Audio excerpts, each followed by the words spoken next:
Lire, puisque nous allons finir ce soir la prédication sur le siècle présent.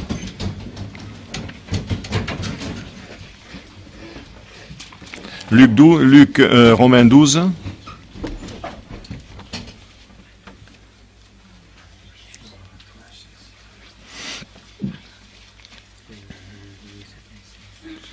On lit toujours les deux versets, ça nous fera du bien. C'est très court. Romains 12.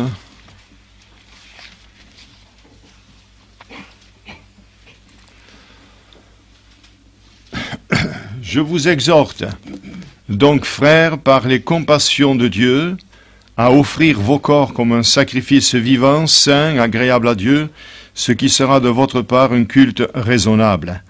Ne vous conformez pas au siècle présent. Le thème de la méditation ce matin, la deuxième partie.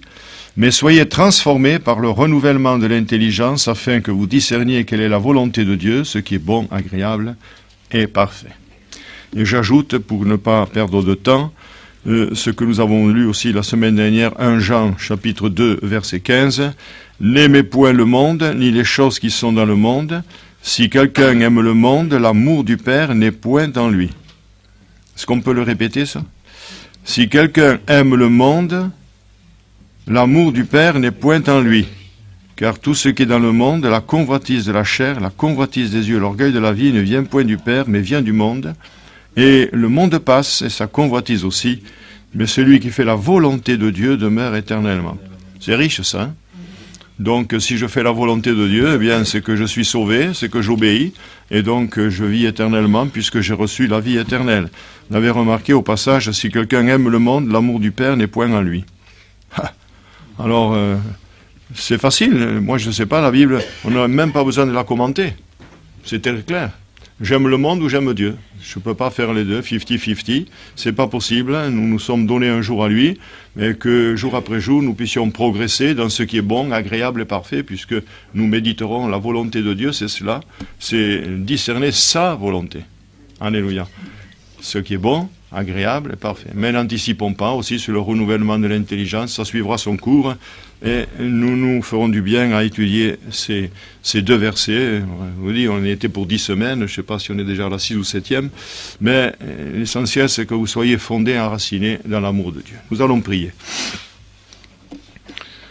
Notre bon Père Céleste, nous te rendons grâce et nous te bénissons parce que ce matin, tout à nouveau, nous avons la joie, le plaisir, la grâce de nous retrouver entre frères et sœurs dans ta présence. D'autres se réjouissent dans certaines solennités, qu'elles soient religieuses, qu'elles soient militaires, qu'elles soient civiles, des attroupements ici, là, des amusements ici et là. Et nous, ce matin, nous sommes venus dans ta présence. Nous voulons goûter à ta présence. Fais-nous sentir ta présence, afin, Sauveur, que nous puissions encore et toujours te rendre grâce en tout temps et en tout lieu.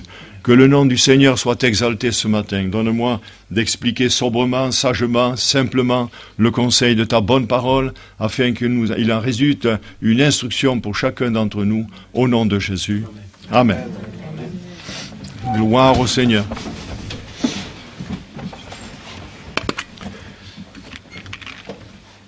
Nous avions parlé la semaine dernière sur le siècle présent, et comme nous avions commencé, on pourrait dire, cette petite étude par ce texte, ne vous conformez pas au siècle présent, nous y sommes revenus, donc, comme je vous l'ai dit, j'aurais dû commencer par là, parce que si je me conforme au siècle présent, si je ne me conforme pas, eh bien c'est que déjà j'ai fait une expérience en venant, bien sûr, offrir mon corps comme un sacrifice vivant. Mais peu importe si on l'a mis avant, si on l'a mis après, on y revient, parce que aujourd'hui, comme dimanche dernier, ce n'est plus se conformer quoi qu'il le fasse, il faut le faire, mais c'est surtout le siècle présent. Un petit résumé de 2 minutes sur ce que nous avons dit. J'avais mis ceci sur mon petit papier. Le siècle présent, c'est l'expression qui caractérise la vie de ce monde hors de la régénération apportée par Jésus-Christ. Le siècle présent, c'est cela. Mais quand nous sommes en Christ et nous sommes régénérés, le siècle présent ne doit avoir aucune influence sur nos vies. Dans l'activité qu'il se propose d'exercer pour Dieu, le chrétien ne doit pas suivre les règles, les coutumes, les modes qui prévalent dans le siècle présent, obéir aux passions, s'inspirer, agir et penser selon l'esprit du monde.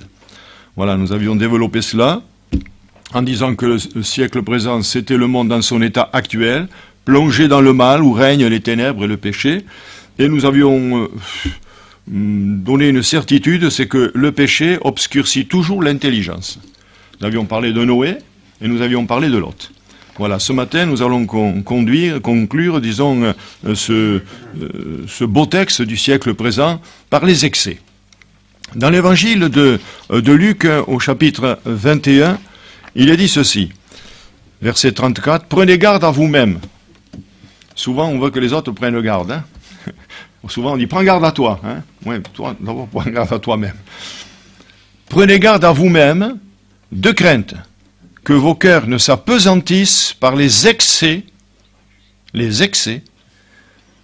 du manger et du boire, et par les soucis de la vie, et que ce jour ne vienne sur vous à l'improviste, car il viendra comme un filet sur tout ce qui habite sur la face de la terre. Veillez donc et priez en tout temps, afin que vous ayez la force d'échapper à toutes ces choses qui arriveront, etc., etc. Les excès. Lorsque nous prêchons la parole de Dieu, l'apôtre Paul nous dit de ne pas aller au-delà de ce qui est écrit. Il y a des gens qui veulent ajouter à la parole de Dieu. Les Américains sont très forts dans ce domaine-là parce que ils disent que ce qui prévaut plutôt, c'est l'expérience. La parole de Dieu vient ensuite. Et moi, je rectifie. Je dis la parole de Dieu d'abord, et ensuite l'expérience. Si on peut ajouter quelque chose de tangible par l'expérience faite avec le Seigneur Jésus, c'est extraordinaire. On dit voilà, la Bible dit ça, mais moi j'ai fait cette expérience. Ça vient après. Mais jamais nous ne mettrons la parole de Dieu en second. Elle doit être élevée. Elle doit être bénie de nos cœurs. Alléluia. Nous devons aimer la parole de Dieu, aimer la vérité, suivre la vérité, rien que la vérité, toute la vérité, et ne pas nous détourner de la vérité. Alléluia. Donc, les excès. C'est vrai qu'un peu de vin soutient, mais beaucoup de vin tient sous. Et c'est pourquoi j'ai vu dans nos auditoires des gens arriver, l'esprit assombri. Et la tête en avant, parce qu'il y avait un petit peu trop de blanquettes, trop de rouge. Hein. Et alors, dans les réunions, après le repas, c'est difficile d'avoir les yeux ouverts, n'est-ce pas? C'était des excès. Et d'ailleurs, ce frère-là disait, moi, pour m'encourager, eh bien, avant de venir à la réunion, je bois un verre de blanquette. Vous m'encouragez à quoi? C'est des excès. Les excès ne sont jamais bons. Alors, les excès dans tous les domaines, hein. Dans tous les domaines, nous devons être sobres. Sobres. La sobriété, c'est quelque chose d'extraordinaire. Vous savez, moi j'aime le vin. Hein. Je suis du pays quand même, je suis né avec un biberon dans la bouche. Hein. Je ne suis pas quand même né comme le roi Henri IV qui on a baptisé avec du jurançon. Hein. Mais enfin, jusqu'à un certain âge, je voyais papa qui buvait du vin, mon frère qui avait 5 ans de plus que moi commençait à en boire, mais moi j'en buvais pas. J'étais trop jeune. Et après, petit à petit, il m'a donné du vin. Mais si j'avais écouté mon beau-père, il m'aurait fait boire 1 litre de vin. Pourquoi? Ben, comme ça, je suis sous le balcon, et je ne touche pas sa fille. Vous comprenez? C'est pour ça qu'il disait « Manda Maria !» Il me remplissait le verre. Et alors après, bien sûr, elle était sur le canapé, on regardait la télé, moi je dormais. Oui, j'étais sobre, dans ce côté-là. J'ai connu un frère qui, une fois, quand j'allais dans certains quelques kilomètres faire des visites, la sœur me disait, écoutez, vous mangerez la fortune du pot. C'était toujours un repas pantagruélique. Hein. La fortune du pot, vous savez, c'est moi vous dire que c'était les petits plats dans les grands, etc. Et le mari me disait, allez. Ouais, mais lui, il travaillait après, travailleur de force. Hein. Ouais, mais moi, je devrais prêcher après. Je devrais prêcher. Alors, ils m'ont eu une fois, j'étais pas bien, quand même, je me suis arrêté, hein, mais moi, je sais quand ça va pas. Hein. Alors, il me disait, la fois où j'y suis allé après, j'ai laissé le verre plein. Alors, il me dit, vous faites du vinaigre? J'avais pas compris sur le coup. J'ai dit pourquoi? Il me dit vous buvez pas. J'avais compris, mais vous buvez pas. J'ai dit non, vous savez. Alors j'ai expliqué. J'ai dit écoutez, je prêche tout à l'heure. Alors si j'ai l'esprit assombri, je ne peux pas prêcher, de me garder des excès, du manger et du boire.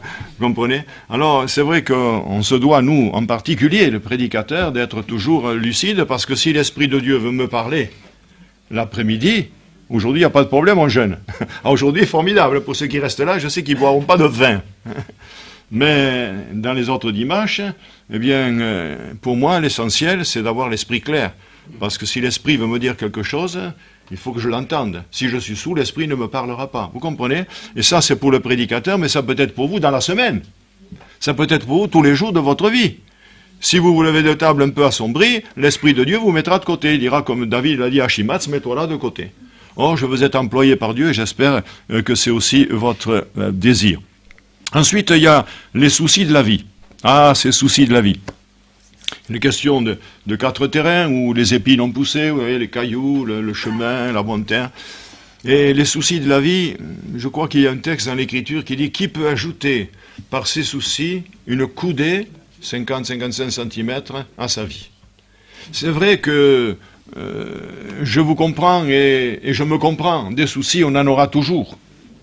On a les enfants qui tournent mal, on a un petit malade, un petit infirme, on a le mari qui boit, ou qui ne boit pas mais fait autre chose. Enfin, des soucis, il y en a. Mais la parole de Dieu nous dit, ne vous inquiétez de rien, parce que lui-même prend soin de vous. Le Seigneur prend soin de vous. Par les soucis, c'est vrai, on en a, mais on sait les apporter au Seigneur. C'est ça l'important. Il y en a qui se laissent tuer par les soucis. Ils se laissent anéantir par les soucis. Mais si nous les apportons au Seigneur, eh bien, on fait comme Madame Wesley, qui avait une dizaine d'enfants, là, et qui enlevait son tablier, elle allait prier quelques instants, elle pleurait un bon coup, elle ouvrait la fenêtre, elle respirait un bon coup, elle souriait à un oiseau, mais qui était sur la branche, elle reprenait son tablier, et elle allait travailler. Vous comprenez, quand vous avez une dizaine d'enfants, je ne sais pas si c'est une douzaine, il y a de quoi avoir des soucis. Qui n'a pas de soucis? Mais ça ne doit pas nous anéantir, parce que les soucis, c'est pour le siècle présent. Et c'est pour ça que l'hôpital psychiatrique est plein de gens qui ont eu des soucis. Il y a un coup de médicaments, on essaye de les assommer, ils sont toujours assommés. Voilà comment on finit. Mais un chrétien ne doit pas se laisser assommer. Le chrétien doit être toujours avec une vue perçante. C'est un aigle royal. Alléluia. Nous sommes des aigles, nous avons prêché 2 fois sur les aigles. Gloire à Dieu. Nous devons avoir une vue perçante et ne pas nous laisser détourner par les choses de cette terre. D'ailleurs, l'apôtre Paul, en parlant des soucis, nous dit ceci, dans la 2e à Timothée. Non, c'est l'apostasie. Alors, j'ai pas fini les soucis de la vie, simplement pour vous dire que, eh bien, ces soucis étouffent la parole. Quand nous parlons des chemins, j'ai parlé tout à l'heure des épines, donc ça étouffe la parole et la rend infructueuse, c'est le 3e terrain. Et puis, il y a aussi les épines. Ça vous plaît, les épines? Les orties, ça vous plaît? Oui, pasteur, on peut les faire sauter à la poêle, on peut faire du purin d'orties, on peut même en faire de la soupe. C'est vrai, j'ai su ça, j'ai appris cela. Mais pour les cueillir, mes amis, je vous laisse le soin. Je vous laisse le soin. Hein. Alors, nous en sommes à l'apostasie. Donc, j'ai dit que j'étais dans le 2e livre à Timothée, au chapitre 4 et verset 3. Car il viendra un jour, et on va y venir aux orties, car il viendra un temps où les hommes ne supporteront pas la saine doctrine, mais ayant la démangeaison. C'est vrai que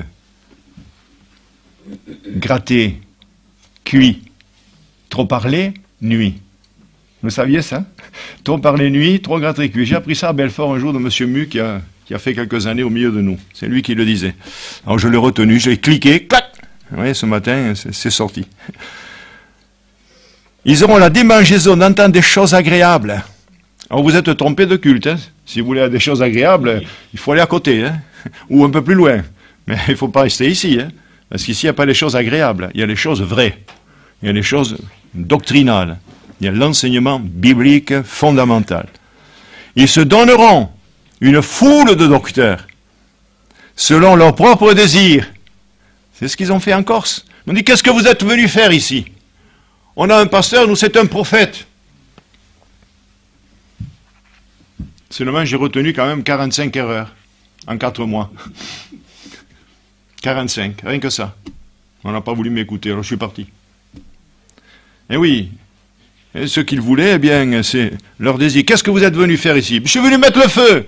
Mais déjà, on le met, les pompiers le mettent, le feu. Les bergers aussi mettent le feu. J'ai dit, mais c'est un autre feu que j'ai voulu allumer.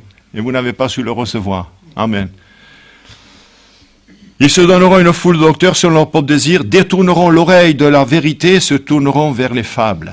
Mes amis, c'est ce que nous vivons aujourd'hui. C'est ce que nous vivons aujourd'hui. Je puis vous assurer qu'avec toutes les nouvelles que je reçois de ci, de là, le monde est désemparé. Mais moi, je ne suis pas surpris. C'est le temps de l'apostasie, du rejet de Dieu. Et vous savez, on peut être dans une église et être apostat. Renier la toute-puissance de Dieu, n'ayant que faire, on reste dans la religiosité, mais on n'avance pas. Et on piétine dans la choucroute, si on est à Strasbourg, bien sûr. Dans le couscous, si on est en Algérie. Et dans la bouillabaisse, si on est à Marseille. On piétine et on n'avance pas. Or, une église de Pentecôte se doit non seulement de parler en langue parce qu'elle est baptisée dans le Saint-Esprit, bien sûr, mais d'avoir des dons spirituels parce qu'elle est l'église de Pentecôte, mais d'avoir un amour extraordinaire, une bonté extraordinaire, enfin, tout le fruit de l'Esprit, plus la crainte de Dieu et l'humilité. L'église de Pentecôte, dans les débuts, eh bien, c'était cela, c'est ce que je vois dans la parole de Dieu, que je lis dans la parole de Dieu. Et donc j'en tire les instructions, je me dis la Pentecôte c'est ça. Le feu de la Pentecôte c'est ça. Alléluia. Nous sommes venus pour recevoir. Nous sommes venus pour donner, nous sommes venus pour recevoir. Alléluia. Alors, cela conduit bien sûr parfois au blasphème.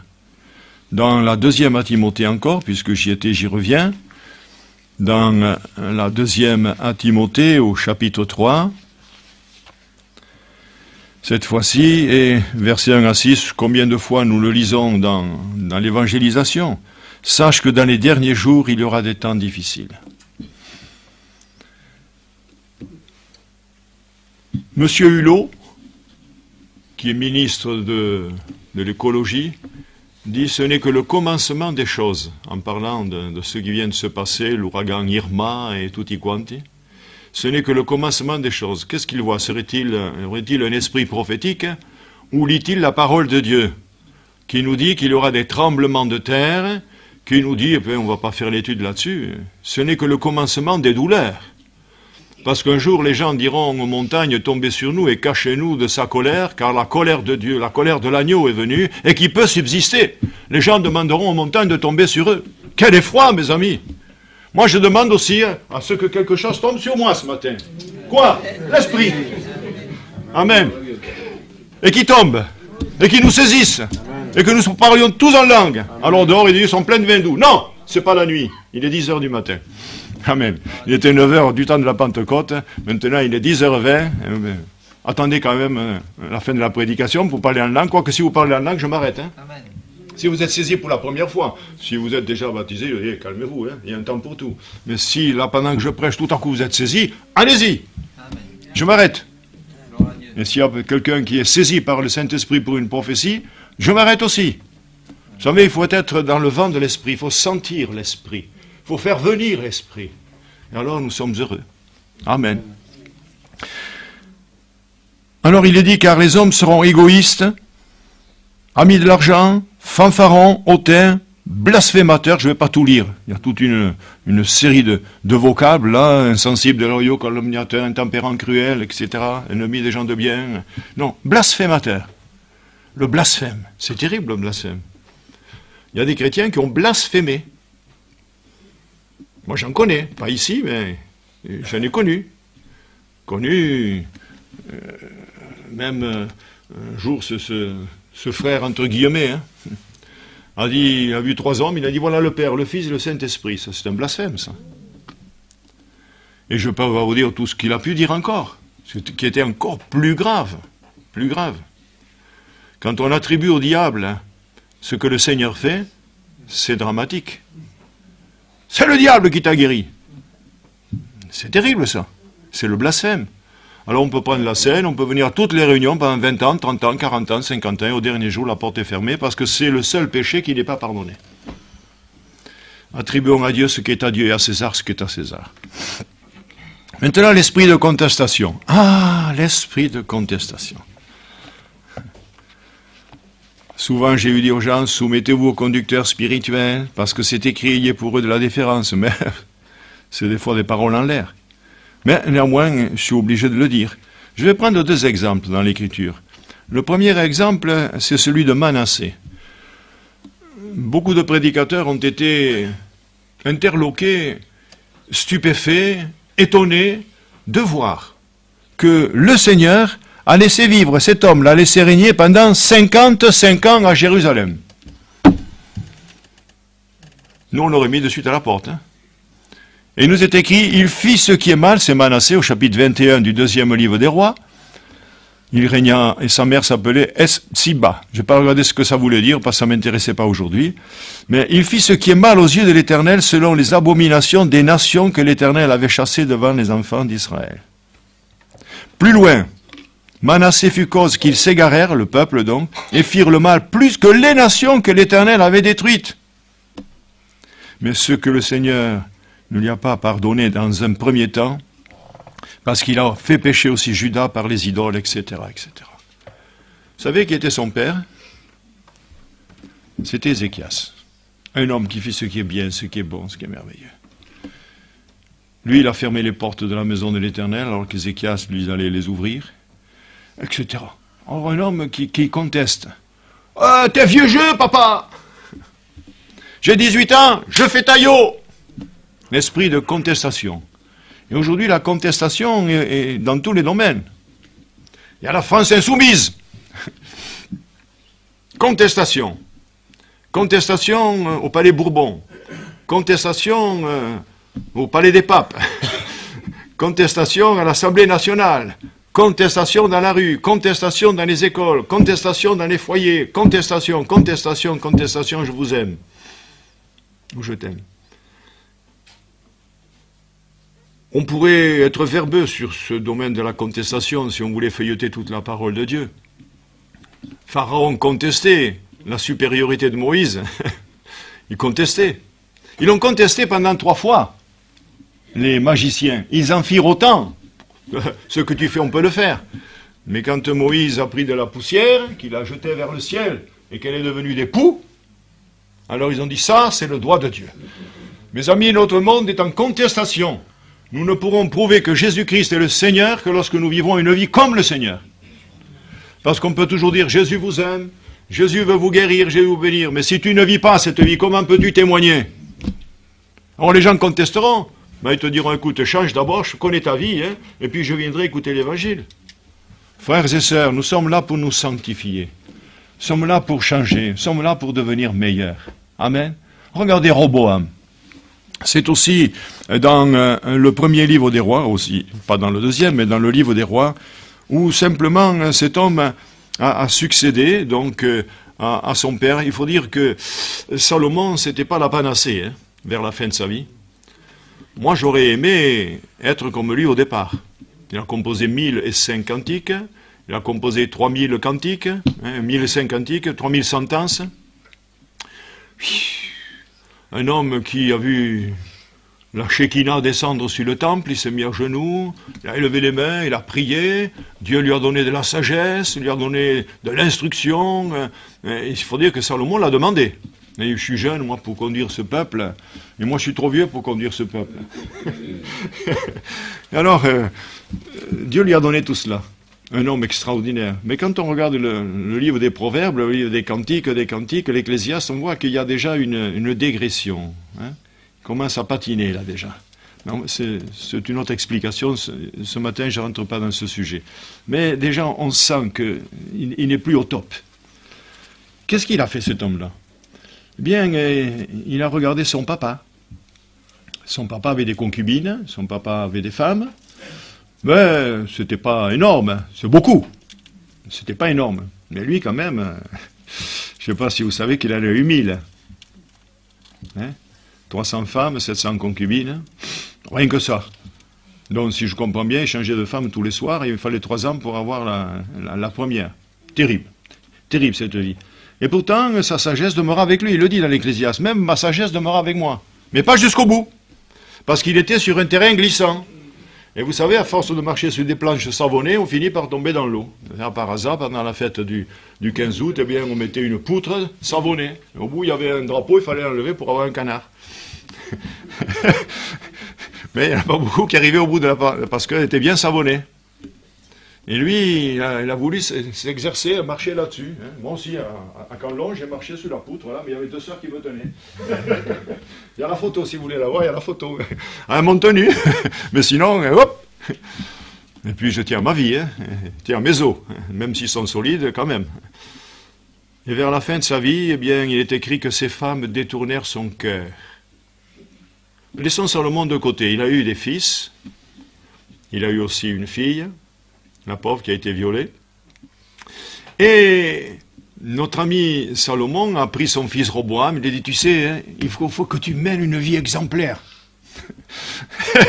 Dites-moi le témoignage où il était. Alors il lui a dit qu'il fallait qu'il marche bien parce que Dieu pouvait le bénir. Ah, ça c'est vrai, Dieu peut le bénir, mais c'est pas s'il marche de travers, s'il marche sur la planche savonnée. Et qu'est-ce qui se passe? Eh bien voilà Roboam maintenant qui avait les enseignements qu'il a reçus de son père contraires à ce que Dieu voulait. Maintenant il va dire, il va devenir roi, il va prendre ses petits copains avec qui il avait grandi. Il dit, que me conseillez-vous de répondre à ce peuple? Alors ils lui ont donné de très bons conseils, vous savez, oui. Ils ont dit, allège le joug que nous a imposé ton père, point d'interrogation. Non. Voici ce que lui dirent les jeunes gens qui avaient grandi avec lui. Tu parleras ainsi au peuple qui t'a tenu ce langage. Ton père a rendu notre joug pesant. Toi, lège-le nous. Tu parleras ainsi. Mon petit doigt est plus gros que les reins de mon père. Maintenant, mon père vous a chargé d'un joug pesant et moi, je vous rendrai plus pesant. Mon père vous a châtié avec des fouets. Moi, je vous châtierai avec des scorpions. C'est-à-dire des fouets où il y a des ossements, des pointes au bout, etc. Voilà la contestation d'un homme. Et pourtant, s'il avait regardé à l'enseignement du papa au début, il n'aurait pas fait tout ça, mais Dieu voulait anéantir cet homme-là. La Bible me le dit, eh bien, Dieu voulait l'anéantir. Et quand Dieu veut anéantir quelqu'un, il va commettre des erreurs, erreur sur erreur. Quand Dieu veut se séparer de quelqu'un, il va lui faire commettre des erreurs. L'aveuglement va venir parce que la porte est ouverte. Nous en revenons à cette barrière de protection. Lorsqu'elle est ouverte, eh bien, le diable, lui, il vient. Il s'engouffre. Ben, c'est comme une écluse. Quand elle est fermée, il n'y a pas de problème. Dans la Carcassonne, souvent, je me suis attardé quand j'étais sur Carcassonne. C'est formidable de voir des bateaux qui sont à 4 mètres de hauteur, puis tout à coup, ils sont en bas. Non, c'est ce que c'est une écluse. On ferme l'endroit, on ouvre l'autre, etc. Je ne vais pas vous donner une leçon sur les écluses. Mais lorsque la porte est ouverte, c'est l'action malfaisante des anges déchus. Connaissons assez la parole de Dieu, pas tout à fait, mais assez pour savoir quelles sont la tactique du diable. Et l'apôtre Paul dit, nous n'ignorons pas ses desseins. Nous savons comment il agit. Donc il faut lire la parole de Dieu pour savoir comment il agit. Et il agira toujours quand on est faible, quand on est grippé, vous savez, ou quand on est fatigué. Alors il vient là. Et là, mes amis, il ne se gêne pas. Il y a aussi dans ce siècle présent, car vous l'avez compris, nous sommes au siècle présent, hein, c'est le thème de la méditation, les excès, les soucis de la vie, l'apostasie, les blasphèmes, l'esprit de contestation, mais il y a aussi les recherches des honneurs, l'orgueil, la recherche des honneurs. C'est vrai que pendant un temps, j'ai pensé qu'un jour je serais président de la République, mais j'ai pas osé me présenter. J'ai vu un gars de Rennes, là où c'est qu'il y avait la fin du monde, là. Non, pas Rennes-le-Château. Bugarache. Merci. Rennes-le-Château, il y a un petit diablotin à l'église. Alors, donc, j'ai rencontré cet homme, mon petit-fils faisait que m'en parler, soi-disant qu'il voulait se présenter à la présidence de la République, du RIF. Un jour, il le voit, il me dit, c'est du RIF, c'est du RIF. Il était comme excité, parce que cet homme-là, il passe à la télé, enfin, un extravagant. Alors, quand on l'a vu, on est parti. Puis un autre jour, on le revoit, du RIF. Ah, j'ai dit, on s'arrête. On l'a monté dans la voiture. Je voulais discuter avec lui. Il m'a dit, oui, on m'a piraté, je voulais me présenter à la présidence de la République, on m'a piraté l'ordinateur, etc. Et quand j'ai vu en 30 secondes à qui j'avais affaire, quoi. En 30 secondes, j'ai vu que c'était un farfelu, quoi. Alors, sur ordinateur, on le voit, là, mon petit-fils avec son téléphone, je ne sais pas comment ça s'appelle, iPod, tous ces trucs-là. Et on le voit, il joue de la flûte à pan avec des chats à côté, là. Il y a des gens, c'est des uluberlus.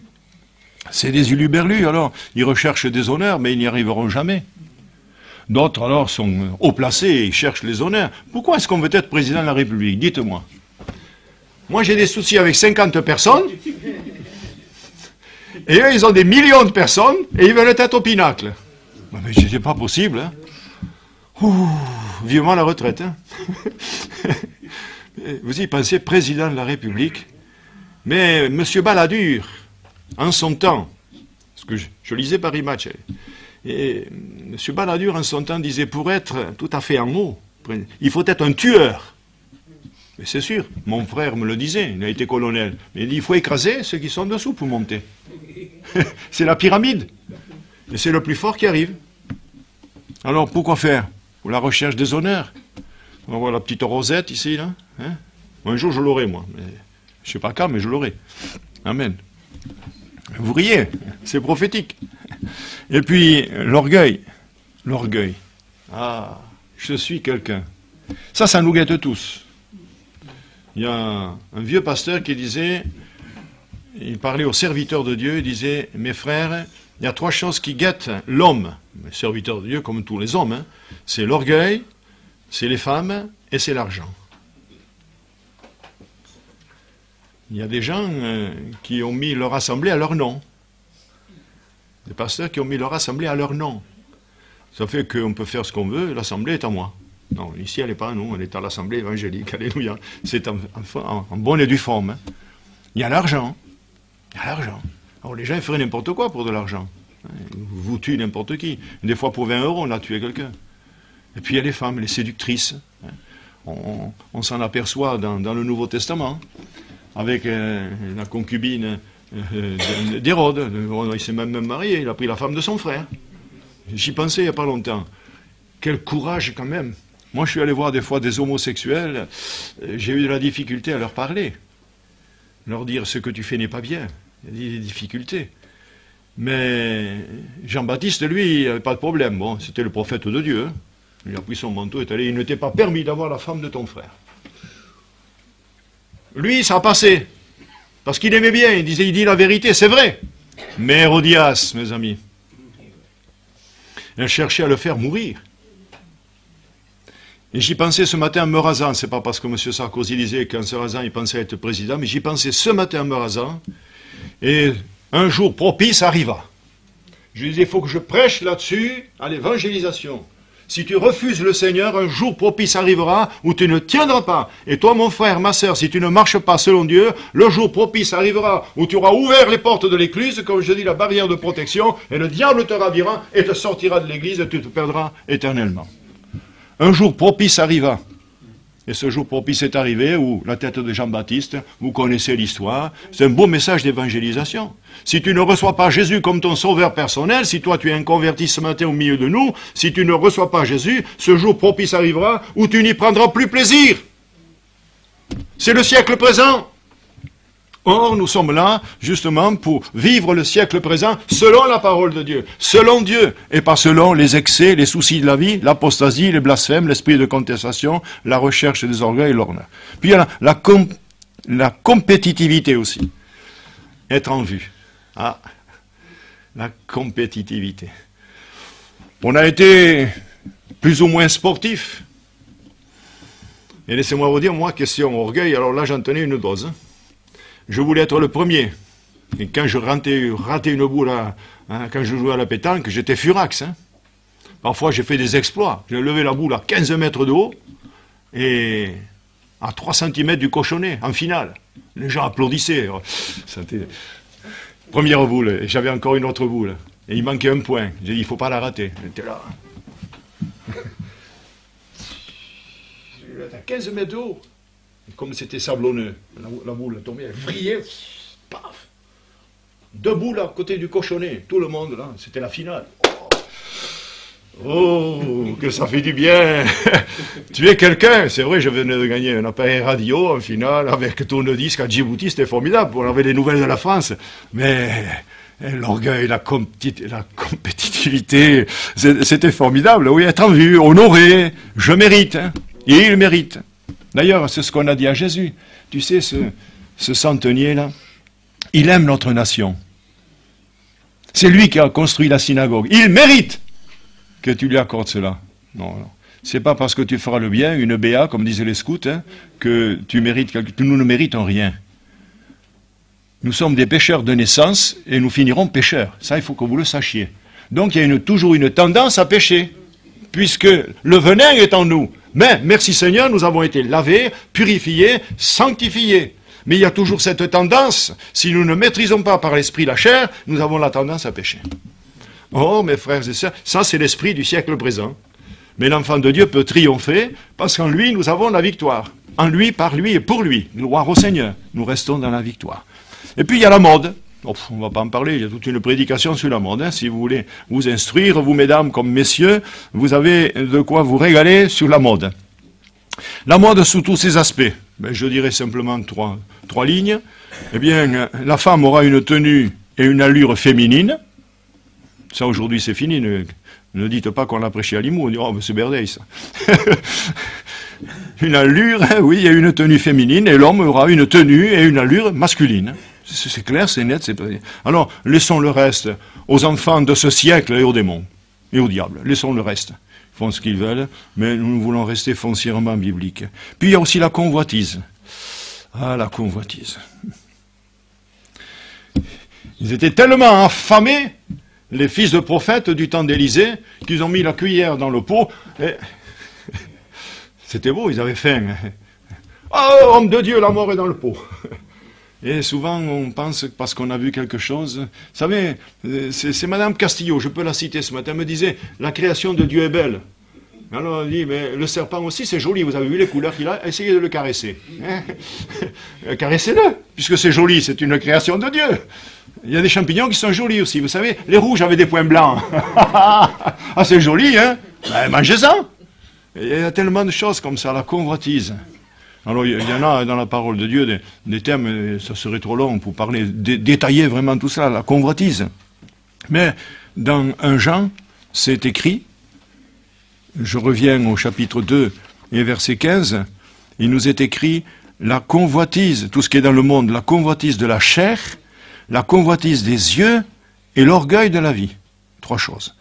Ça ne vient pas du Père, mais ça vient du monde, de ce siècle présent. Parce que nous vivons, nous, dans le siècle présent. Paul était dans son siècle aussi, c'était le siècle présent dans lequel il vivait.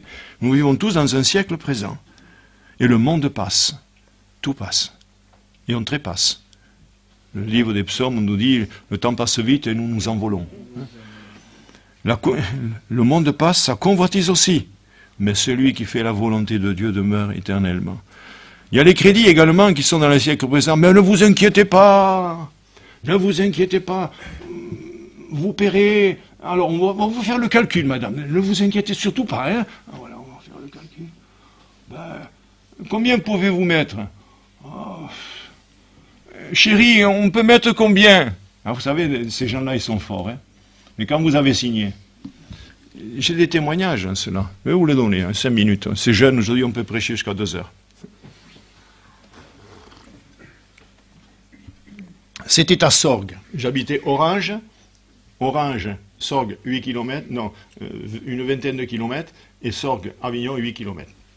Donc j'habitais Orange. Et un jour, moi j'avais pas le téléphone, merci Seigneur. Les stagiaires, à l'époque, n'avaient pas de téléphone. Je ne l'avais pas. En Avignon, à Orange et à Carcassonne. Pendant 8 ans, serviteur de Dieu sans téléphone, c'est formidable. J'avais le président on se voyait presque tous les jours, mais tu feras cette visite, mais tu passeras chez ces gens-là. Je vais là-bas, les grandes eaux, le crocodile qui pleure. C'était inondé. Qu'est-ce qui vous arrive? On vient d'acheter une maison, je l'ai dit, je crois, il n'y a pas longtemps, hein, en édification. On vient d'acheter une maison, on l'a fait réparer, on vient d'acheter la voiture, Les agios, ils arrivent. Ah oui, comme j'ai dit l'autre jour en parlant de la veuve qui avait perdu son mari. Hein. Oui. Le mari est mort, mais le créancier est vivant. Et ton mari, mon mari, ton serviteur craignait l'Éternel. Oui, mais il a laissé toutes les dettes. Et alors donc, qu'est-ce qui vous arrive? Eh bien voilà, les agios arrivent, on ne peut pas payer. J'ai dit, mais vous savez ce que dit l'Écriture, hein? J'ai parlé avec beaucoup de pondération, de gentillesse, de douceur.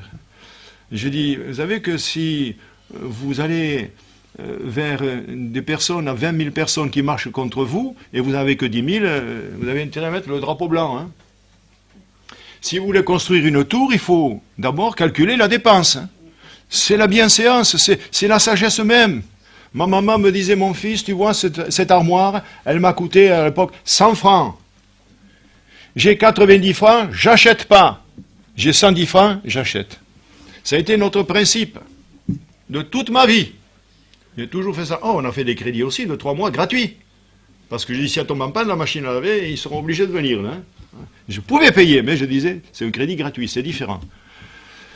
Je pense à notre frère, M. Quentin, qui un jour me disait dans une de ses prédications, il était à Lyon, bon, il a fait 35 ans, il disait, un représentant d'aspirateur est venu à la maison et il me proposait un aspirateur. Alors il dit, il ne faut jamais être méchant avec ces gens-là. Il leur dit, écoutez, pour l'instant, je n'en ai pas besoin, mais repassez peut-être que... Et le gars, il partait, il était content, il dit, peut-être qu'il y a un client potentiel. Il disait, mais moi, d'abord, je vais prier pour certaines choses, s'il faut que j'achète ou j'achète pas. Et le gars, il partait, il était content, mais il revenait pas, parce qu'il s'est dit. Puis il y en avait un jour, un autre qui il présentait quelque chose, et quand il a ouvert la porte, il y a un aspirateur qui a basculé. Par exemple, c'était ouvert. Et il dit, mais... Vous présentez d'autres, que je sache, vous êtes représentant d'aspirateur, mais vous représentez une autre marque. Il dit, oui, les autres marques, c'est pour les autres, hein. Ouvert, c'est pour moi. C'est-à-dire, je garde le meilleur pour moi. La convoitise, l'orgueil, et puis également la sobriété, les crédits, tout ça, c'est la même veine, les crédits. Alors, mes frères et sœurs, si vous voulez dormir tranquille, arrêtez avec ça. C'est le conseil de la parole de Dieu. Ce n'est pas le conseil de M. Berdet, hein. C'est le conseil du pasteur. Hein. Le Seigneur nous dit, ne devez rien à personne. Et vous vous sentirez heureux. Il y a des choses aussi qu'on peut faire, quand on a du répondant derrière, on sait qu'on peut le faire, donc c'est différent. Mais si vous n'avez pas l'argent comme ce pauvre foyer, alors je n'ai pas fini avec ce foyer. Je les ai conseillés, et je suis parti. J'ai dit, peut-être qu'ils vont rectifier. La semaine d'après, le pasteur me dit, tu peux passer de nouveau là-bas, ils sont en train de pleurer, ils sont en déprime. Cette fois-ci, c'est pas la femme, il me dit, c'est le mari. Hein, il voit le mari. Je dis, c'est pourquoi? Dois-je faire une ordonnance? C'est pour quelle raison? Eh bien, on a acheté la maison. Il me raconte la même histoire. On ne peut pas payer. J'ai dit, mais écoutez, ou vous vendez la maison, ou vous vendez la voiture, ou vous arrêtez les réparations, supprimez quelque chose. La maison, vous en avez besoin. Les réparations, ça atteindra. Et voilà, pourtant il était inspecteur des fruits et légumes, il avait un bon salaire, mais voilà, ils se sont engagés dans des affaires épineuses au possible, dans un engrenage de préoccupations qui les ont anéantis. Alors ils m'ont fait venir une deuxième ou troisième fois, et puis terminé, j'ai dit, je ne viens plus. Je vous ai donné le conseil, vous ne rectifiez pas. Qu'est-ce qu'il vous faut faire, hein? On donne le conseil, après, nous on n'est pas des gendarmes. Hein. Mais la règle d'or, de la parole de Dieu, on va bientôt terminer. La règle d'or, c'est la sobriété en toutes choses. Sobriété en parole. Oh, vous, pasteur, vous prêchez longtemps, hein, vous n'êtes pas sobre. Hein, bon, pardonnez-moi. Sobriété dans l'alcool, sobriété dans la nourriture, sobriété dans l'argent, sobriété en tout, dans nos relations. Soyons sobres. Parce que c'est écrit d'être sobre. Hein, c'est écrit. Alors, demandons au Seigneur l'équilibre. Il y a eu tellement de chrétiens déséquilibrés. Dans mon ministère, j'en ai vu tellement. Demandons l'équilibre au Seigneur. L'équilibre dans tous les domaines.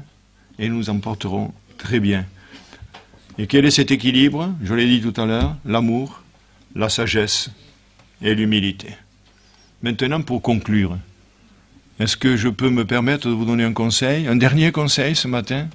Comment triompher? Hein? Comment triompher dans ce siècle présent?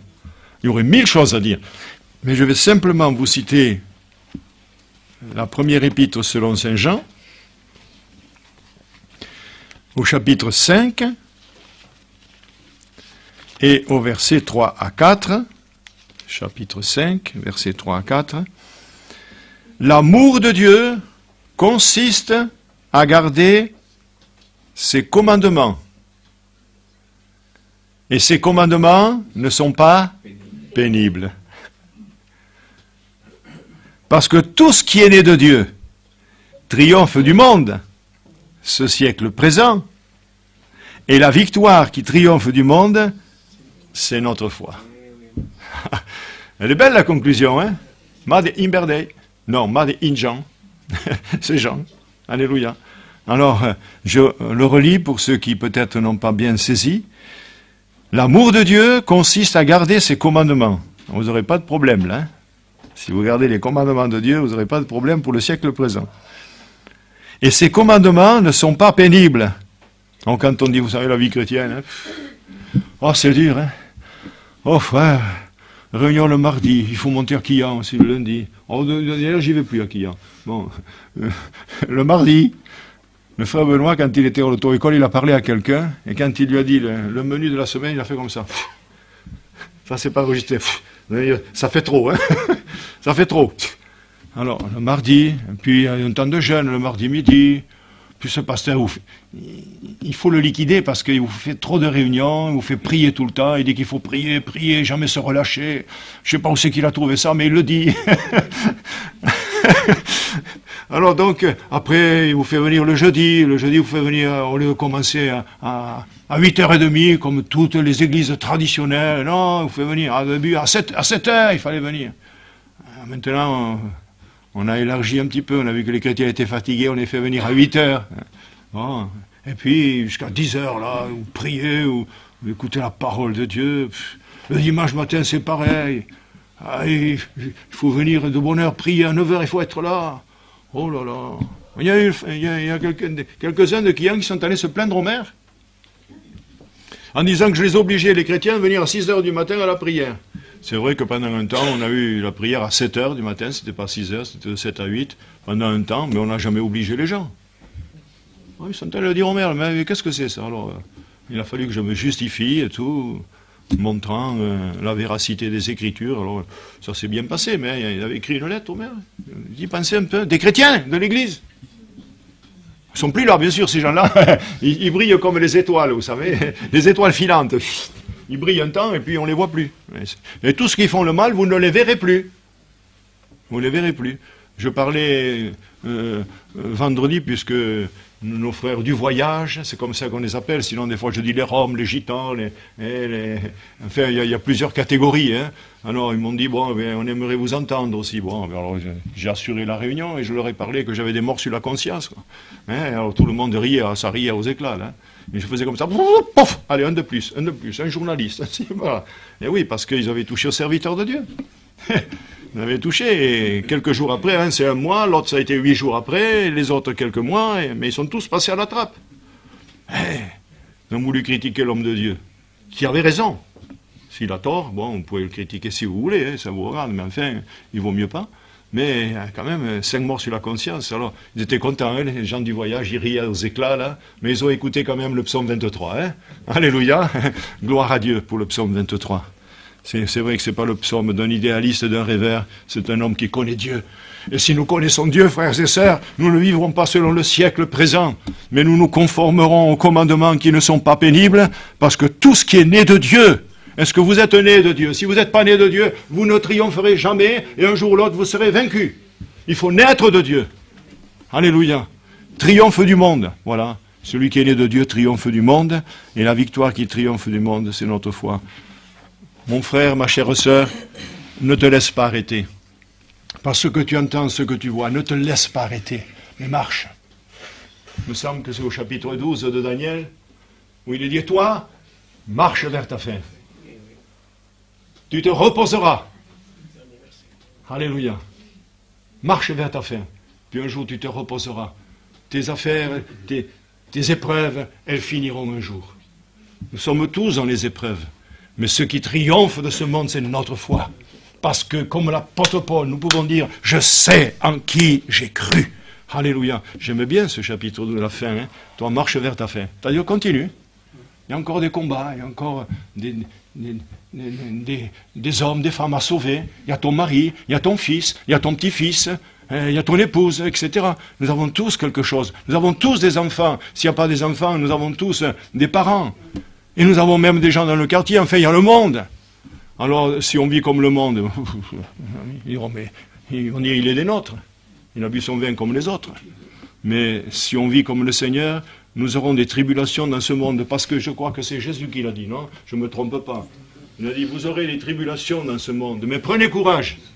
J'ai vaincu le monde. Voilà le siècle présent qui veut nous engloutir, qui veut détruire les églises, qui veut détruire les serviteurs de Dieu, qui veut détruire les frères, qui veut détruire les sœurs, qui veut empêcher à la petite de venir écouter la parole de Dieu. Mais nous sommes vainqueurs et plus que vainqueurs.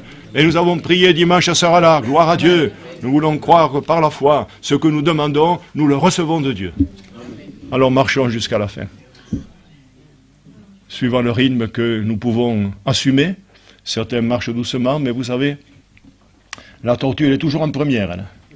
Mais elle est arrivée avant le lièvre. Ça doit nous retenir, parce que quand même, il y a certaines fables. D'ailleurs, un jour, je prêcherai sur les fables, parce qu'il y a des choses bibliques, dans les fables. Alléluia. Bon, j'arrête, j'ai assez parlé, j'ai beaucoup parlé. Excusez-moi pour la sobriété, je parlais, mais c'est la parole de Dieu, alors là, il n'y a pas de limite. Nos limites. Amen. Que Dieu vous bénisse. Nous te louons, Seigneur, et nous te bénissons, parce que pendant ces 2 semaines, et puis celle que nous avons vue au départ, nous avons parlé du siècle présent, et de ne pas nous conformer à ce siècle présent. Parce que le siècle présent, Seigneur, c'est le siècle du diable, mais c'est aussi le siècle de Dieu. Et il nous faut faire le choix, soit de marcher avec le Seigneur, soit de marcher avec l'adversaire, ou de marcher selon la chair. Cette chair qui doit être vaincue, cette chair qui doit être brisée, cette chair qui doit être anéantie, pour que nous puissions triompher et être toujours debout, toujours vainqueurs, toujours en haut, jamais en bas, toujours à la tête, jamais à la queue. Je veux te bénir, Seigneur. Je veux te louer ce matin. Je veux te rendre grâce de tout mon cœur et de toute ma force. Tu es mon Dieu, je te célébrerai. Tu es mon Dieu, je t'exalterai. Parce qu'un jour, tu as jeté ton dévolu sur moi. Un jour, ton regard s'est abaissé sur moi. Et tu m'as dit, veux-tu me servir? Alléluia. Tu m'as donné d'autres paroles. Et je te rends grâce, je te connais, Seigneur. Bien imparfaitement, certes, mais je peux dire au vu, au-dessus de tous, tu es mon Père céleste. Tu es mon Sauveur. Tu es mon Roi. Tu es mon ami. Alléluia. Mais suis-je moi ton ami, Seigneur? Je veux devenir ton ami. Alléluia. Comme Abraham, comme Moïse, Seigneur, comme ces hommes de Dieu, comme Paul. Je pense que même si c'est pas cité pour Moïse ou pour Paul, c'était les amis de Dieu. Ils te connaissaient, Seigneur. Ils faisaient ta volonté. Et ce qui est important, c'est que nous fassions ta volonté, Seigneur. Et que ce siècle présent ne nous engloutisse pas, Seigneur, à tout jamais. Au nom de Jésus, que ta grâce soit sur ce peuple auquel j'ai prêché. Que ta bénédiction soit sur mes frères et sur mes sœurs. Et qu'aujourd'hui des décisions soient prises dans les cœurs de marcher conformément à ta parole et à ta volonté. Alors je te loue, Seigneur, parce que tu vas exaucer ma prière. Au nom de Jésus. Amen.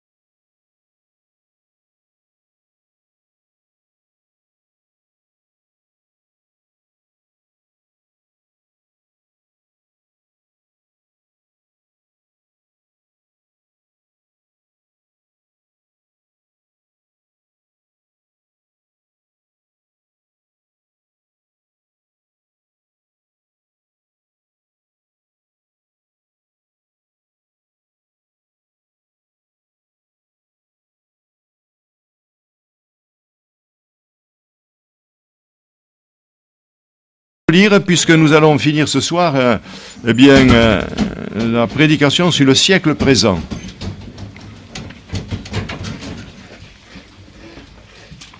Romains 12.